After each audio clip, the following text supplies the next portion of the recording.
Welcome to Biden Brief. The content of the briefing includes 2024 polls, majority of voters say Trump should be disqualified. America is on strike. Here's the progress unions have made. The Supreme Court will take up abortion and gun cases in its new term while ethics concerns swirl. New head of the U.S. military aims to dodge the political fray. Becky G proudly shows her roots in Esquinas, inspired by regional Mexican music. 2024 polls, majority of voters say Trump should be disqualified. The Independent. A majority of voters would support an attempt to disqualify former President Donald Trump from the ballot in 2024, according to a new poll by Politico and Morning Consult. 51% of respondents said that Trump should be prevented from running under the 14th Amendment because he was part of an insurrection following the 2020 election. However, 34% said that Trump should not be disqualified. The poll also revealed that Trump has the backing of 58% of Republican voters, according to a CNN polling average. Florida Governor Ron DeSantis is supported by 15%, 43 points behind Trump. The polls show Trump with the biggest lead in a primary campaign since George W. Bush in September 1999. The poll results come as Trump has been increasing his public appearances and dropping hints about a potential run for president in 2024. His popularity among Republican voters suggests that he would be a strong contender if he decides to enter the race. However, it is important to note that polls can fluctuate over time and do not guarantee election outcomes. Other potential candidates, such as DeSantis, could gain support and pose a challenge to Trump in the primary. The poll also reflects the ongoing division within the country over Trump's actions and the events of January 6. While a majority of voters believe that Trump should be disqualified from running, a significant portion still believes that he should be allowed to run again. This highlights the deep political polarization and differing opinions about Trump's role in the insurrection and his fitness for office. As the 2024 election approaches, these divisions are likely to continue shaping the political landscape and influencing voter preferences. America is on strike. Here's the progress unions have made. CNN. Unions in the U.S. are flexing their muscles, with strikes on the rise and public support for unions at a record high. The number of strikes with 100 or more strikers that have lasted a week or more has increased by 65% in 2022, according to Cornell University. Meanwhile, the Gallup poll revealed that 61% of Americans believe unions help rather than hurt the U.S. economy, a record high. The public is increasingly siding with unions in their disputes, with 72% of respondents supporting writers in their strike against Hollywood studios, and 67% supporting actors. However, not all strikes have been successful. For example, nearly 1,000 coal miners in Alabama returned to work after a 2-year strike without securing a new contract.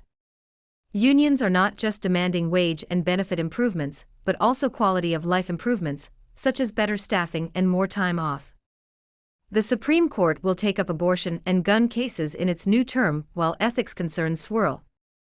Associated Press. The Supreme Court is set to take up familiar topics in its new term, including guns and abortion, as well as concerns about ethics surrounding the justices. The court will also focus heavily on social media and free speech protections online. The justices may be asked to weigh in on the criminal cases against former President Donald Trump and others, as well as efforts in some states to keep Trump off the 2024 presidential ballot due to his role in trying to overturn the 2020 election results. The court will also consider cases that ask it to restrict the power of regulatory agencies. One such case involves the Consumer Financial Protection Bureau and its ability to function. Another case involves a federal law aimed at preventing people facing domestic violence restraining orders from having firearms. The court will also hear an abortion case that limits the availability of mifepristone, a medication used in the most common method of abortion in the U.S.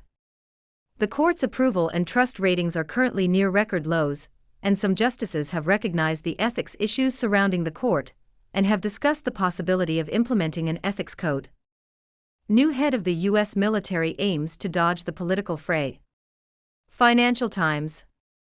General C.Q. Brown will replace General Mark Milley as Joe Biden's chief military advisor from October 2023. Brown, who had a legacy-defining moment during the 2020 protests following George Floyd's death, will be the second African American to be the military's chief officer. His appointment follows a breakdown in relations between Milley and former President Donald Trump. Brown's appointment comes at a time when air defense is crucial in the Ukraine war, and as the U.S. faces off against China. He is expected to strive to keep the military out of politics, a trait which was not always attributed to his predecessor. Meanwhile, Milley will be remembered as brash, outspoken and garrulous, while Brown is a self-described introvert. Brown will hold the role for 4 years, meaning that he may serve under Trump, should he win the 2024 election. At Brown's swearing-in on Friday, Milley said that they do not take an oath to a wannabe dictator. Becky G proudly shows her roots in Esquinas, inspired by regional Mexican music. Associated Press. Mexican-American singer Becky G has released her new album, Esquinas, which she describes as a love letter to my abuelitos, to my younger self and hopefully to the future generations. The album is a mix of traditional Mexican genres and more alternative sounds, and includes covers of classics such as Un Puño de Tierra by Ramon Ayala. Becky G said the album is very personal to her, and includes a lot of content that is very personal, including the album cover, which is a photo her mother took of her as a child. On the brink of a government shutdown, the U.S. Senate tries to approve funding but it's almost too late. The Globe and Mail. The U.S. government has been plunged into a federal shutdown, after Republicans in Congress rejected an attempt to keep offices open. Hard-right Republicans are demanding steep spending cuts and strict border security measures. If no deal is reached by midnight on Saturday, federal workers will face furloughs, while 2 million active duty and reserve military troops will work without pay. Services and programs would also face disruption. The Senate will meet on Saturday to discuss its own package that would fund the government until November 17. However, even if this is passed, it is unlikely to prevent a shutdown in the House. Speaker Kevin McCarthy's latest plan collapsed on Friday, after a revolt from hard-right Republicans. Congress has only one option to avoid a shutdown: bipartisanship, said Senate Majority Leader Chuck Schumer. Senate Republican leader Mitch McConnell of Kentucky also warned his hard-right colleagues that shutting down the federal government will heap unnecessary hardships on the American people. Pandemic relief funding for child care is ending. What now? New York Times. U.S. child care providers are set to lose $24 billion in government funding as part of a pandemic rescue package at midnight on September 30. Some 30% of providers who received the grants said they would close without the funds.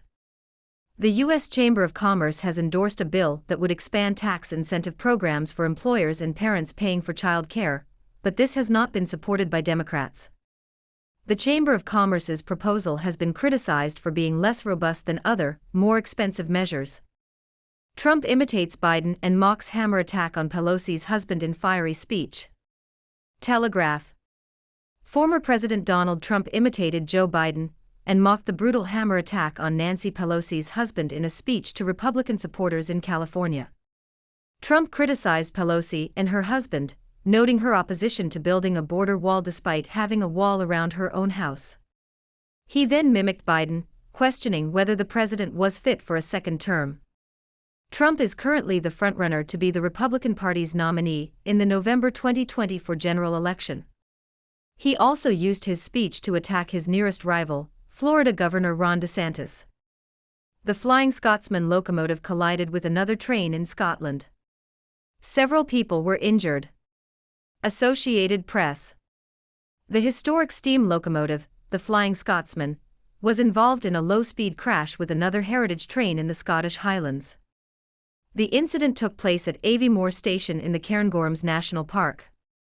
Several people were injured, but their injuries are not believed to be serious. The Flying Scotsman was scheduled to run short trips as part of its centenary celebrations, but it is unclear whether these will go ahead.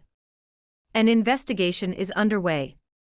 The locomotive, which went into service in 1923, became famous for reaching a speed of 100 miles per hour in 1934. It was retired in 1963, but has since toured the US and Australia. A lead prosecutor in the Hunter Biden case cut a contentious path during his time in Baltimore. The Toronto Star. Leah Wise, a former federal prosecutor in Baltimore, has been assigned to investigate Hunter Biden, son of President Joe Biden. While Wise has built a reputation as an effective prosecutor, some detractors claim that he is stubborn and self-promotional. Wise has been involved in cases against powerful figures in Baltimore, including former police chiefs, mayors, and members of the Baltimore Police Department's Gun Trace Task Force. He is known for being extremely detail-oriented and thorough in his preparation. Wise wrote a memoir about one of his major cases while he was still employed by the Justice Department. Wise's recent prosecutions have faced more challenges, with his case against Baltimore's former top prosecutor Marilyn Mosby becoming acrimonious. Wise has also faced criticism for his prosecution of two attorneys, one of whom was acquitted and the other convicted of one count.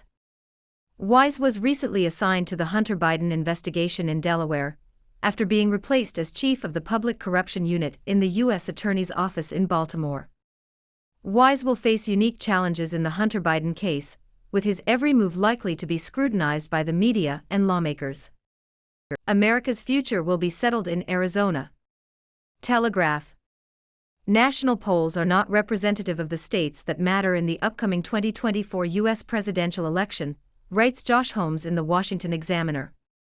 Holmes argues that too much attention is being paid to national polls, which can be misleading, while the focus should be on swing states such as Arizona, Pennsylvania, and Georgia.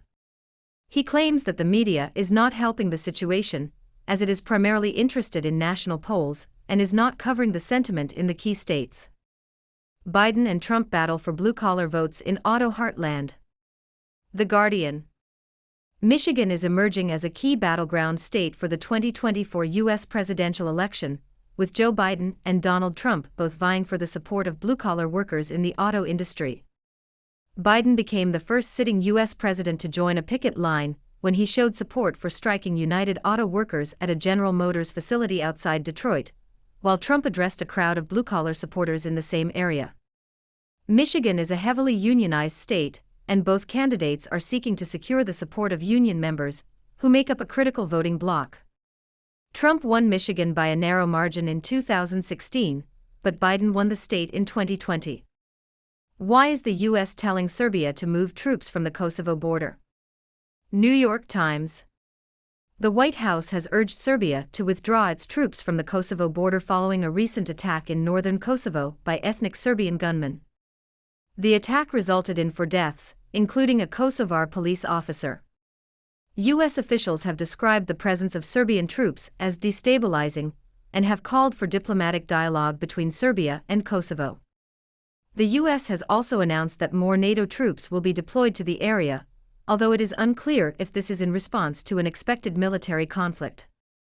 Congress tees up votes in last-minute scramble to avert shutdown. Reuters. The U.S. government is on the verge of shutting down for the 4th time in a decade due to a squabble among Republicans. The House of Representatives has been unable to pass legislation to keep the government open beyond the October 1 start of the fiscal year, while the Democratic-controlled Senate is due to advance a stopgap funding bill, but a final vote might not come for days. If no spending bill is sent to President Joe Biden by 12:01 a.m. on October 3, then hundreds of thousands of federal employees will lack funding to do their jobs. California's Newsom promoting Biden in 24, and perhaps himself in 28. Reuters.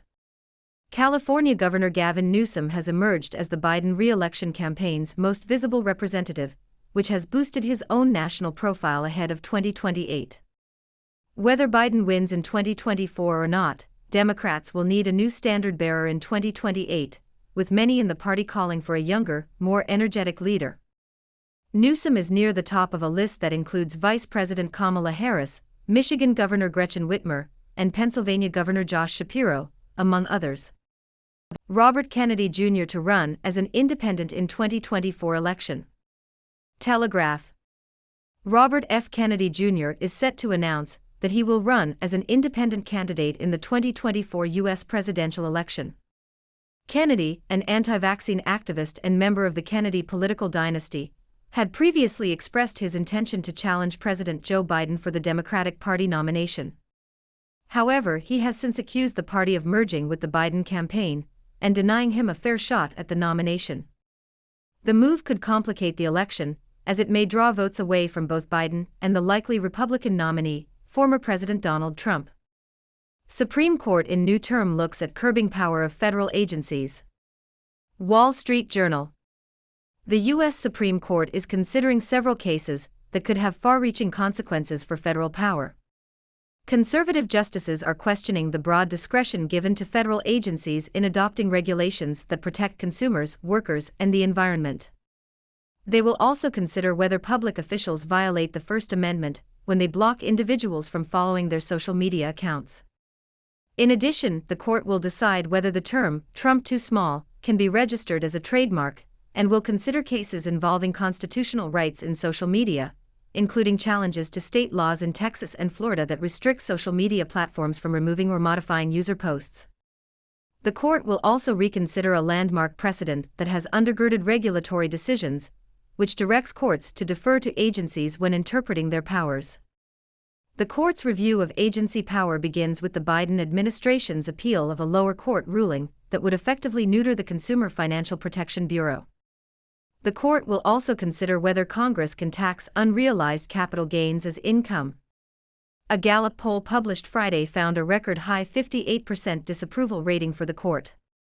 My body was poisoned. Biden's timeline for lead pipe removal is under scrutiny. New York Times. President Biden's promise to remove all lead pipes in the U.S. by 2031 is proving difficult to fulfill. According to interviews with several officials and residents, the reasons behind the delay are a mixture of financial, logistical, and even semantic concerns. For example, the way in which disadvantaged is defined affects whether communities receive federal grants for lead pipe removal. In addition, some landlords have resisted removing pipes, whilst homeowners must consent to the construction in some areas.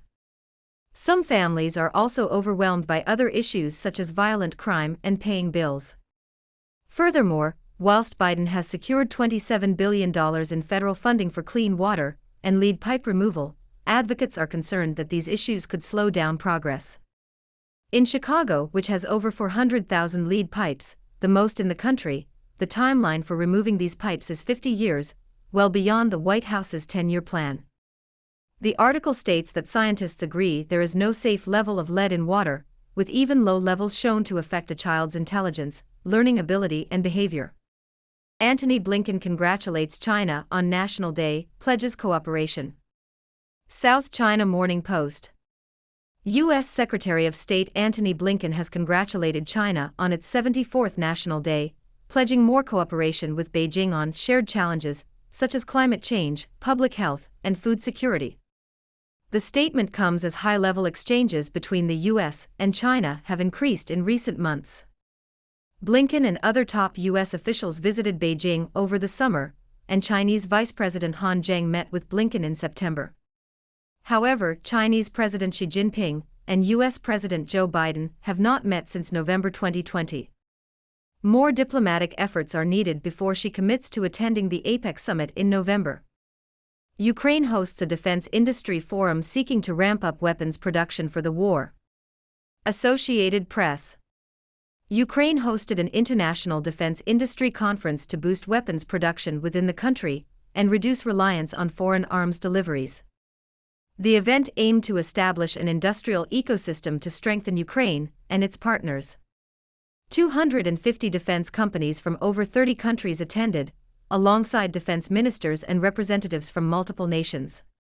Ukraine plans to establish a special fund to support cooperation and develop an industry complex, to be funded through dividends from state defense resources and profits from the sale of confiscated Russian assets.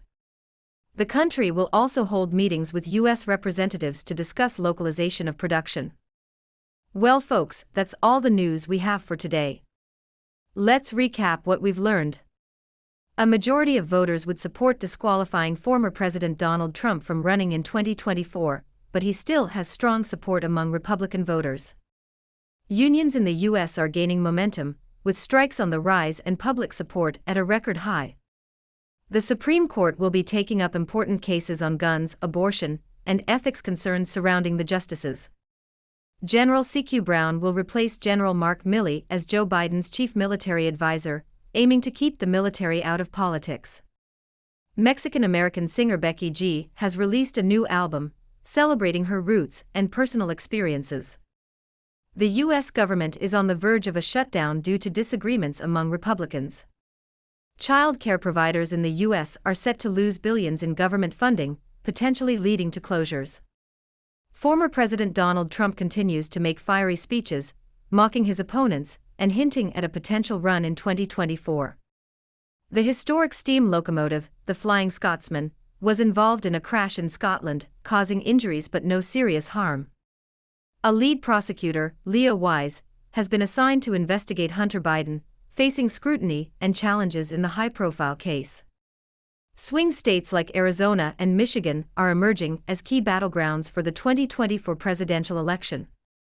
The White House is urging Serbia to withdraw its troops from the Kosovo border, while tensions rise in the region. The U.S. government is facing a potential shutdown due to a lack of agreement among Republicans in Congress. California Governor Gavin Newsom is becoming a prominent figure in the Biden re-election campaign, boosting his own national profile. Robert F. Kennedy Jr. is set to run as an independent candidate in the 2024 election, potentially complicating the race. The Supreme Court is considering cases that could limit the power of federal agencies and impact free speech protections online. President Biden's promise to remove all lead pipes by 2031 is facing challenges due to financial and logistical concerns. U.S. Secretary of State Antony Blinken has congratulated China on its National Day and pledged more cooperation between the two countries. Ukraine hosted a defense industry forum to ramp up weapons production and reduce reliance on foreign arms deliveries. Phew, that's quite a lot to take in. As always, these news stories highlight the ongoing political and social dynamics shaping the United States and its relationships with other countries. It's important to stay informed and engaged with these issues as they continue to evolve. Now, I'd love to hear from you. What are your thoughts on these news stories? Do you agree with the majority of voters who believe Trump should be disqualified from running in 2024? Are you surprised by the increasing number of strikes and public support for unions? Let's keep the conversation going. Thank you for tuning in. The content above showcases the latest briefing reports and analytical synopses, thoughtfully curated by the 6Do team. These insights stem from a wide array of reputable media outlets, think tanks, government sources, and specialized experts worldwide. We encourage you to explore these sources for a comprehensive perspective. Keep in mind that while the content may not always align with the official standpoint of 6Do Brief, it's not meant to be taken as absolute directives for decision-making. Comprising seasoned media professionals, learned scholars, and accomplished scientists, the 6Do team embodies a trailblazing, fully independent media entity. To customize 6Do Brief to meet your professional needs, you have the option to subscribe to a diverse array of briefings on our website, 6dobrief.com. Regardless of your location, you can conveniently receive 6Do Brief via email.